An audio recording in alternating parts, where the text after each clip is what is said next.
हम उस देश में रह रहे हैं जहां रानी लक्ष्मीबाई जी का प्रकट हुआ है, जहां रानी दुर्गावती का प्रकट हुआ है,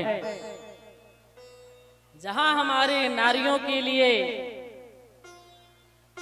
दुर्गा सरस्वती लक्ष्मी के रूप में पूजा जाता है। हम उस भारत में रहने वाले हैं, किसी तरह से भी कमजोर नहीं है। इसलिए कभी परहित काम में, धर्म के काम में, आध्यात्मिक काम में कभी पीछे नहीं रहना चाहिए, हमेशा आगे बढ़ करके हिस्सा लेना चाहिए, है ना।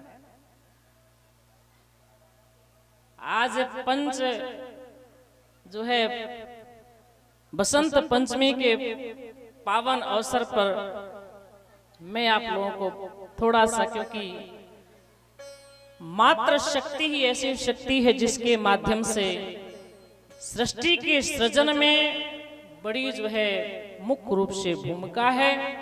माताएं ना हमारी हों तो सृष्टि का सृजन कैसे हो सकता है। कहीं कहीं देखा जाता है स्त्री जाति को बहुत ही छोटी दृष्टि से देखा जाता है। अरे ये तो घर में रहेंगी, भोजन बनाएंगी, लड़के बच्चे पालेंगी, बस घर का काम करें, यहीं तक सीमित। लेकिन ध्यान रखिएगा, ये तो करेंगे ही, ये तो उनका फर्ज है। घर की साफ सफाई करना, घर गृहस्थी को संभालना, बच्चों को संभालना, पति की सेवा करना, सास ससुर की सेवा करना, ये तो नारी जाति का नित्य का कर्म है, तो करना ही पड़ेगा। लेकिन इसके साथ साथ जब भी कभी मौका आए तो हम आपको राष्ट्र की सेवा में भी उतरना चाहिए, वहां भी जो है संकोच नहीं करना चाहिए। आज देखिए हमारी बहनों को देखिए, केवल चूल्हा चौका तक सीमित नहीं है, आज बॉर्डर में भी हाथ में हथियार लेकर के खड़ी हैं, शस्त्र लेकर के खड़ी हैं, शत्रु से लड़ने के लिए। आकाश में देखिए आप, पायलट बन करके हवाई जहाज को भी उड़ा रही हैं। किसी भी तरह से हमारी माताएं कम नहीं है और किसी को कमजोर समझना भी नहीं चाहिए। मात्र शक्ति अगर धरती पर न हो तो यह धरती कभी टिक ही नहीं सकती है। ये धरती कौन है? ये भी तो एक माता है, एक तो शक्ति है।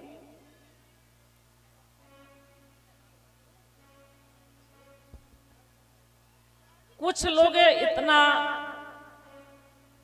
निंदा भी करते हैं, व्यास मंच के माध्यम से इत्यादि बातें नहीं कह रही हूं।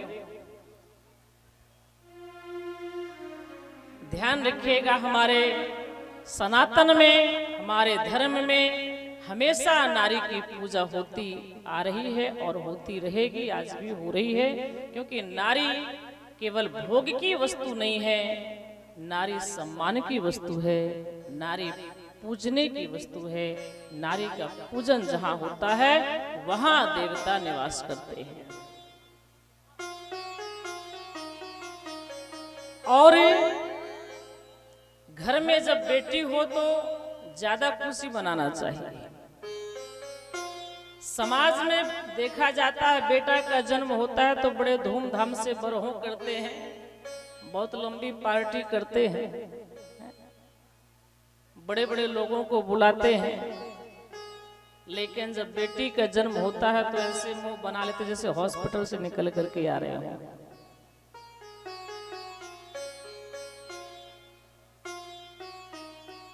बेटी को छोटा क्यों देखते हैं?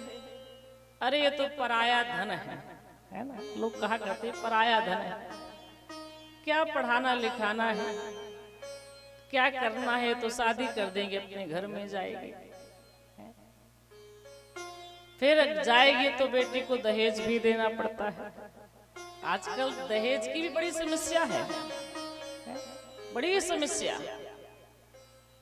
कई जगह ऐसे ऐसे माता पिता मिले जो कि आकर के रोने लगे, बहन जी क्या करें, बेटी घर में बड़ी हो गई है, शादी के लिए जाते हैं, इतना मांग करता है, लड़का पक्ष की हिम्मत नहीं पड़ती है और उस दहेज के कारण बेटी की शादी नहीं हो पा रही।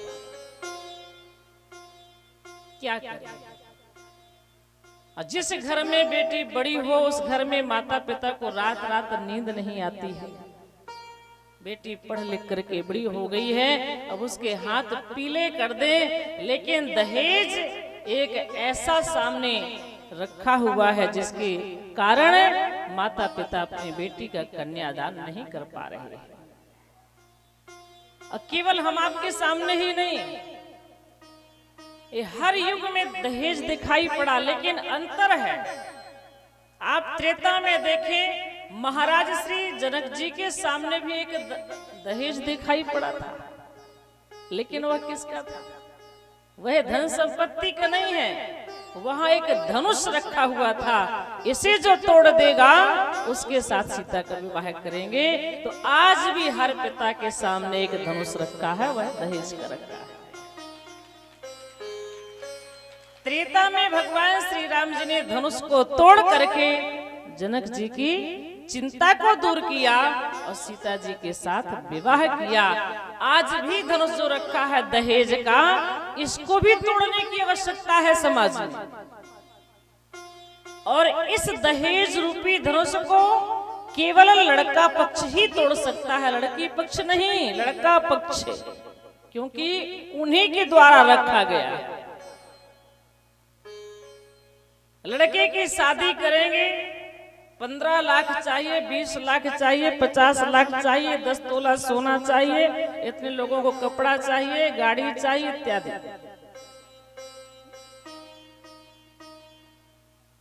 अरे जरा विचार करिए कि आप लड़की के पिता से डिमांड क्यों कर रहे हैं? आपकी इच्छा है कि मेरे बैंक में करोड़ रुपए हो, तो आप श्रम करो, पढ़ाई लिखाई करो, आप मेहनत करो, आप उसे करोड़ों रुपए अपने बैंक में रखो। आपकी इच्छा है कि हम 20 तोला सोना गले में पहन करके घूमे, तो आप खुद खरीद करके पहने।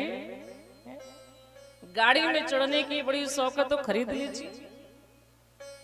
किसी के सामने आप हाथ क्यों फैला रहे हैं?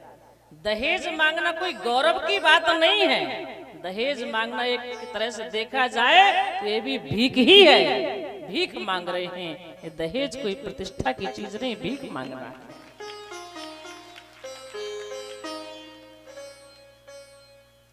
हम आपको समय विचार करना चाहिए कि जब एक पिता अपनी बेटी दे रहा है तो क्या उस पिता के जीवन में कई अरमान नहीं होंगे? हर माता पिता यही सोचते हैं कि जब मैं बेटी का हाथ पीला करूं, दूसरे के हाथ में सौंपूं, क्योंकि कन्यादान से बड़ा कोई दान नहीं है। तो हर माता पिता चाहते हैं कि मैं इसे बहुत सारा धन दे करके विदा करूं। जनक जी महाराज ने भी दिया था, आगे आप भागवत में सुनेंगे, भीष्म जी ने भी दिया है रुक्मिणी के लिए, बाद में पहले तो हरण इत्यादि हुआ। तो कहने का मतलब कि हर पिता चाहता है, लेकिन हमारे भारत में हर तरह के लोग हैं, अमीर हैं, गरीब हैं, हर तरह के लोग हैं, सब चाहते हैं। लेकिन जो गरीब है, जिसकी आर्थिक स्थिति मजबूत नहीं है, वह पिता चाह करके भी बेटी को उतना दहेज नहीं दे पाता जितना देना चाहता है। जब वह पिता माता पिता बेटी को जन्म दे करके बड़ा करते हैं, इतना बड़ा कर दिया, 20 साल का कर दिया, इसके बाद वह हृदय का टुकड़ा जब दूसरे के हाथ में सौंपते हैं, तो उस माता पिता के सामने धन संपत्ति कोई बड़ी चीज नहीं है। जब हृदय का कलेजा दे दिया है तो ये संसारिक धन भी देते, लेकिन क्या करें, मजबूर हैं, चाह करके भी उतना धन नहीं दे पा रहे जितना चाहते हैं। आर्थिक स्थिति कमजोर है। जो बेटी दे दे उससे बड़ा धन क्या हो सकता है? बेटी से बड़ा कोई धन नहीं। और ध्यान रखिएगा, बेटियों को कभी कमजोर नहीं समझना चाहिए। कहीं भी, चाहे शहर में हो चाहे गांव में हो, हमेशा बेटा चाहे पढ़ाई लिखाई में थोड़ा कम है तो चल जाएगा, लेकिन बेटी को पढ़ाई जरूर करवाई, बेटी को शास्त्रों का अध्ययन जरूर करवाई। बेटा जब पढ़ता है तो केवल एक परिवार पढ़ता है, और बेटी जब पढ़ती है तो दो परिवार पढ़ते हैं। बेटा केवल एक कुल को पवित्र करता है, लेकिन बेटी दो कुल को पवित्र करती है। कभी बेटी को छोटा नहीं समझना चाहिए। संत महात्मा कहा करते हैं, ओस की एक बूंद सी होती हैं बेटियां, स्पर्श खुरदरा हो तो रोती हैं बेटियां। एक दूसरे से कम मत आंकना कभी, बेटा अगर हीरा है तो मोती है बेटियां।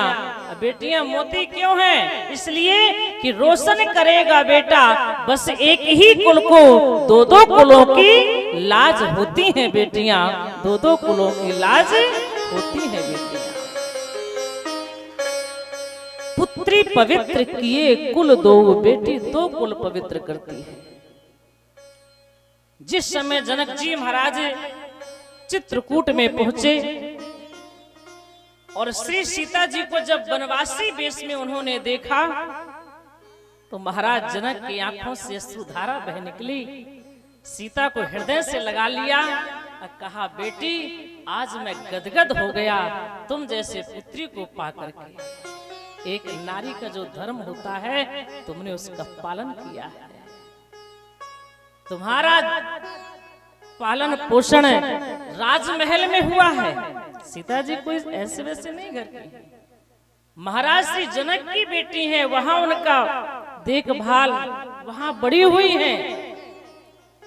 और उसके बाद जब विवाह हुआ तो कहां, एक राजा के यहाँ उनका विवाह हुआ, राजमहल में आई, लेकिन जब स्त्री धर्म की बात आई तो उन्होंने सारे सुख सुविधाओं को छोड़ दिया और जंगल में वनवासी वस्त्रों को धारण करके और पति की सेवा में चली गई, क्योंकि नारी का यही धर्म है। तो आज महाराज श्री जनक कहते हैं, मेरा सिर ऊंचा हो गया, तुमने सारी सुख सुविधाओं का परित्याग करके अपने नारी धर्म को अपनाया है और पति के साथ घनघोर जंगल में आ गई है। तो धन्य है ऐसी बेटी को पा करके। केवल तूने महाराज दशरथ जी के कुल को पवित्र नहीं किया, बल्कि तूने मेरे कुल को भी पवित्र कर दिया। आज जब सीता का नाम लिया जाता है तो ये भी कहा जाता है कि जनक की बेटी है, विदेह की बेटी है, केवल दशरथ की बहू के रूप में जाना नहीं जाता है। इनके पिता का भी नाम लिया जाता है। पुत्री पवित्र किए कुल दो, बेटी दोनों कुल को पवित्र करती है। इसलिए हमेशा जो है बेटी को पढ़ाना लिखाना चाहिए, शास्त्रों का अध्ययन कराना चाहिए और कभी अपनी बेटी को कमजोर नहीं समझना चाहिए। आदि शक्ति है, दुर्गा है, लक्ष्मी है, सरस्वती का रूप है। जब कन्या छोटी रहती है तुम दुर्गा समझ करके पूजा करते हैं, विवाह होकर के घर में जाती है तब वह लक्ष्मी का रूप धारण करती है, और जब वृद्धावस्था में आती है तो वह सरस्वती के रूप में आ जाती है।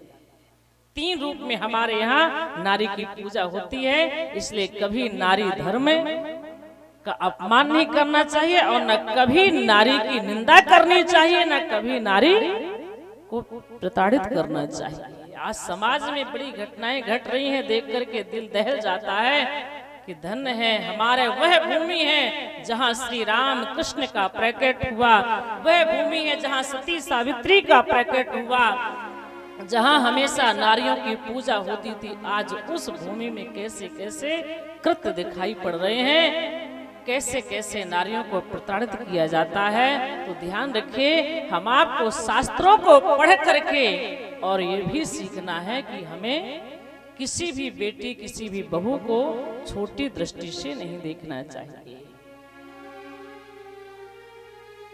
बेटी भी पिता का नाम ऊंचा करती है।